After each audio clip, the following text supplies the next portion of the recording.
भारत के प्रशासनिक नौकरियों में सबसे ज्यादा इज्जत और पावर की बात की जाए तो दो नाम सामने आते हैं, जिनमें पहला है आईएएस ऑफिसर अर्थात इंडियन एडमिनिस्ट्रेटिव सर्विस, भारतीय प्रशासनिक सेवा, और दूसरा है आईपीएस अर्थात इंडियन पुलिस सर्विस अर्थात भारतीय पुलिस सेवा। इस वीडियो के माध्यम से हम यह जानेंगे कि आखिर ऐसा क्या है इन नौकरियों में जो इंसान को बहुत खास बना देती है। साथ ही यह भी बताएंगे कि आईएएस पीसीएस की सैलरी कितनी होती है। तो आइए अब शुरू करते हैं। नमस्कार दोस्तों, मैं अमित दुबे आप सभी का हार्दिक स्वागत करता हूं। दोस्तों, जिस भी परिवार से कोई आईएएस या पीसीएस बनता है तो सिर्फ उस परिवार का नाम ही नहीं बल्कि उस पूरे क्षेत्र का नाम रोशन हो जाता है। इन पदों को पाना कोई आसान काम नहीं है, क्योंकि इन परीक्षाओं में लाखों लोग बैठते हैं लेकिन सीटें बहुत ही सीमित होती हैं। लेकिन जो लोग इन पदों पर आसीन हो जाते हैं उनका पूरा जीवन सुख और सम्मान से कटता है। हालांकि यह वीडियो इन पदों पर आसीन रहने वालों की सैलरी के विषय में है, लेकिन इसके साथ ही हम आपको यह भी बताएंगे कि इन पदों को प्राप्त करने के लिए कितनी पढ़ाई करनी पड़ती है, किन किन प्रक्रियाओं से गुजरना होता है, और जब नियुक्ति हो जाती है तो क्या क्या रुतबा होता है, और कितने रुपए महीने सैलरी तथा क्या क्या सुविधाएं मिलती हैं। आपके दिमाग में एक सवाल हो सकता है, क्या दोस्तों आपके दिमाग में एक सवाल हो सकता है कि आखिर आईएएस और पीसीएस में क्या फर्क है। इसलिए हम इस आर्टिकल को दो हिस्सों में बांटेंगे। इसलिए हम इस वीडियो को दो हिस्सों में बांटने जा रहे हैं ताकि आप दोनों के बारे में अच्छी तरह जानें। तो आइए अब हम आगे बढ़ते हैं और दोनों के बारे में विस्तार पूर्वक जानते हैं। सबसे पहले हम यह जानेंगे कि आईएएस ऑफिसर कैसे बनते हैं और आईएएस ऑफिसर के बारे में सब कुछ जानेंगे। फिर हम आईपीएस ऑफिसर के बारे में जानेंगे। दोस्तों, वह छात्र जो अपनी ग्रेजुएशन की पढ़ाई पूरी कर चुका हो, जीवन में पढ़ाई के द्वारा कोई बड़ा मुकाम हासिल करने की क्षमता रखता हो, जिसे किताबों से प्यार हो और पढ़ने का शौक हो, पढ़ाई को लेकर हार्ड वर्क और स्मार्ट वर्क दोनों ही मामलों में वह निपुण हो, वह छात्र आईएएस की तैयारी कर सकता है। आईएएस की पहली सीढ़ी UPSC union public service commission अर्थात संघ लोक सेवा आयोग का एग्जाम होता है, जिसके लिए छात्र को यूपीएससी के लिए आवेदन करना होता है, जिसके अंतर्गत छात्र को 3 एग्जाम क्लियर करने होते हैं जो इस प्रकार है। प्रीलिमिनरी एग्जाम, इस एग्जाम के अंतर्गत 2 पेपर देने होते हैं और दोनों में ही 200 ऑब्जेक्टिव सवालों के जवाब पर टिक करना होता है जो 4 ऑप्शनों वाले होते हैं, एक के बाद एक। जब दोनों एग्जाम छात्र क्लियर कर लेता है तो वह अगले राउंड अर्थात मेन एग्जाम की तैयारी कर सकता है। मेन एग्जाम क्या है? मेन एग्जाम के अंतर्गत छात्र को 9 पेपर देने होते हैं, जिनमें रिटन और इंटरव्यू दोनों तरह की परीक्षाएं होती हैं। यह एग्जाम छात्रों के लिए बहुत ही मुश्किल होता है, क्योंकि इसे ज्यादातर लोग पास नहीं कर पाते और जो इसे पास कर जाते हैं वे अगले राउंड अर्थात इंटरव्यू एग्जाम की तैयारी कर सकते हैं। अब आगे बढ़ते हैं और जानते हैं इंटरव्यू एग्जाम क्या होता है। इस एग्जाम के अंतर्गत इंटरव्यू एग्जाम के अंतर्गत छात्र को 45 मिनट का इंटरव्यू देना होता है, जिसमें कई लोगों का समूह उनसे अलग अलग सेक्टर से जुड़े कठिन से कठिन सवाल पूछते हैं। अगर वह इंटरव्यू छात्र क्लियर कर लेता है तो वह एक आईएएस ऑफिसर बन सकता है।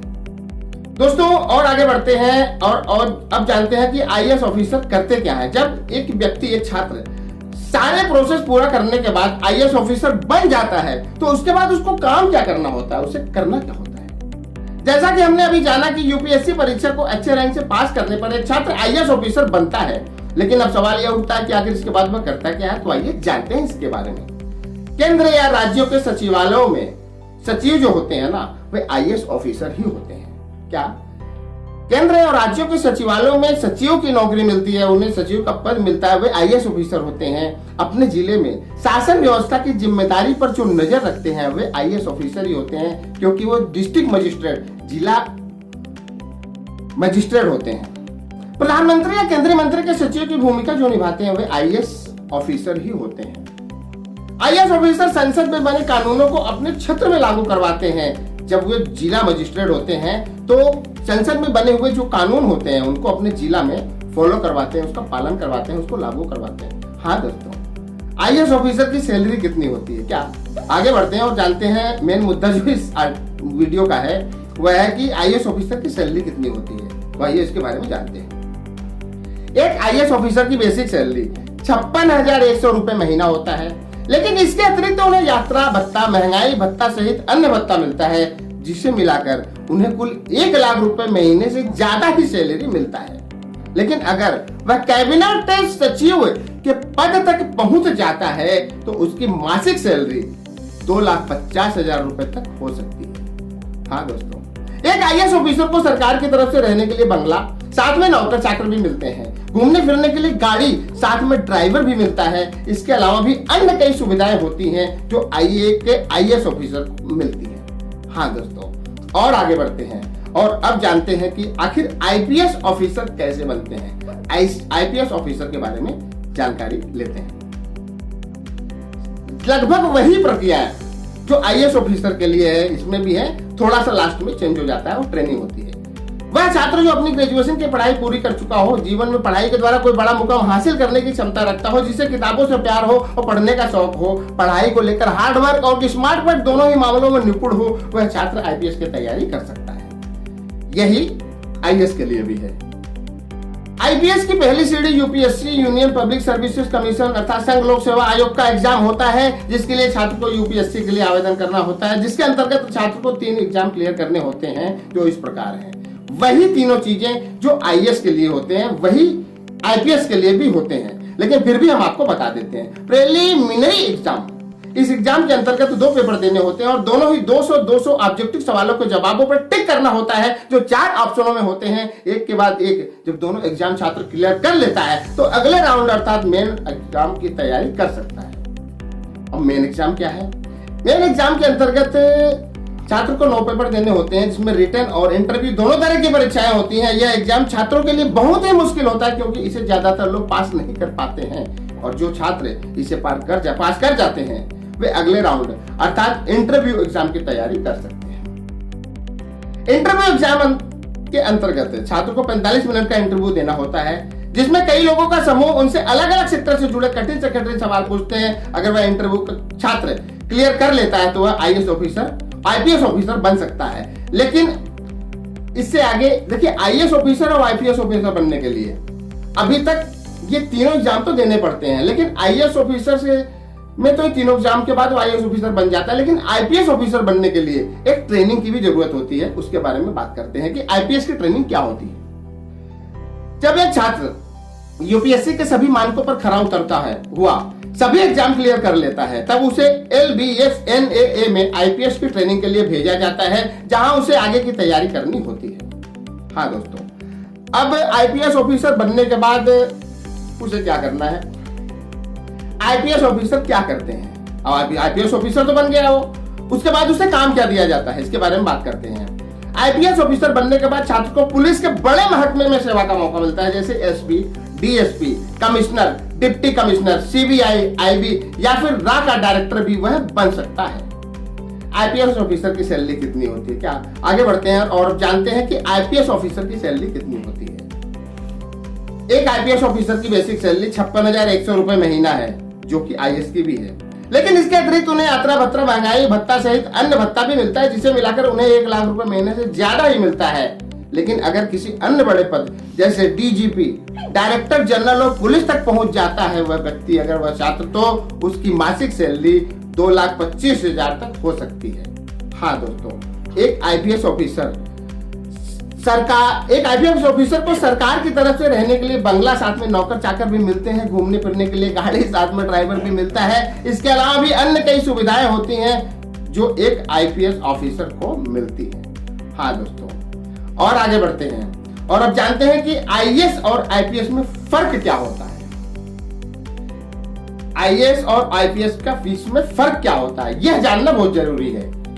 एक आईएएस की सैलरी 1 लाख रुपए से लेकर 2.5 लाख रुपए तक, और एक आईपीएस की सैलरी 1 लाख रुपए से लेकर 2.25 लाख रुपए तक हो सकती है। अब इन दोनों के बीच में फर्क क्या है? हालांकि काफी हद तक आप जानते भी होंगे, लेकिन अगर हमने वीडियो बनाया है, यहाँ पे सवाल पैदा किया है, जिसका जवाब देना भी हमारी जिम्मेदारी बनती है।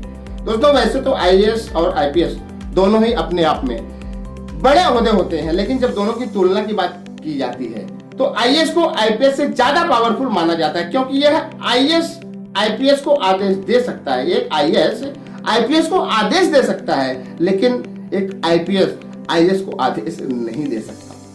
जैसे एक आईएएस ऑफिसर एक जिले का मालिक होता है और उस जिले की पुलिस भी उसके आदेश पर चलती है। उस जिले के प्रशासनिक व्यवस्था को सुचारू रूप से चलाने की जिम्मेदारी डिस्ट्रिक्ट मजिस्ट्रेट की होती है, जो एक आईएएस ऑफिसर ही होता है। हालांकि एक आईपीएस ऑफिसर की भी अपने आप में काफी पावर होती है, क्योंकि एक पूरे जिले की पुलिस उसके अंडर में होती है, लेकिन सिर्फ पुलिस ही, जबकि एक आईएएस ऑफिसर के पास पूरे जिले को संभालने की पावर होती है और उसके अंडर में वहां की पुलिस भी तो होती है ना।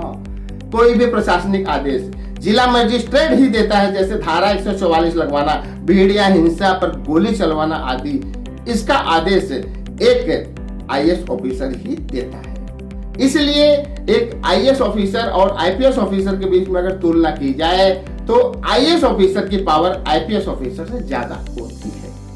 अब रही बात इन दोनों की सैलरी की, तो आपने अभी पीछे ही जाना, हमने आपको बताया कि एक आईएएस ऑफिसर की सैलरी 1 लाख रुपए से 2,50,000 रुपए तक और एक आईपीएस की सैलरी 1 लाख रुपए से 2,25,000 रुपए महीना तक हो सकता है। हाँ दोस्तों इस वीडियो के माध्यम से हमने जाना कि आईएएस और आईपीएस बनने के लिए, आईएएस और आईपीएस बनने के लिए एक छात्र को क्या क्या करना होता है, किन किन प्रक्रियाओं से गुजरना होता है, नियुक्ति होने पर उन्हें कौन सा कार्य करने होते हैं और हर महीने में उन्हें कितनी सैलरी मिलती है। वैसे तो आईएएस आईपीएस बनना कोई आसान काम नहीं है, लेकिन इस दुनिया में मुश्किल भी तो कुछ नहीं है ना। अगर इंसान चाहे तो क्या नहीं कर सकता, सब कुछ कर सकता है। आईएएस आईपीएस भी बन सकता है, पढ़ना ही तो है, जो पढ़ेगा वह बनेगा। दोस्तों आशा करता हूं कि यह वीडियो आपको पसंद आया होगा और आपके जनरल नॉलेज को पहले से और बेहतर बनाएगा। आज के लिए सिर्फ इतना ही। अगले वीडियो में हम फिर मिलेंगे किसी नए टॉपिक के साथ। तब तक के लिए जय हिंद, जय भारत।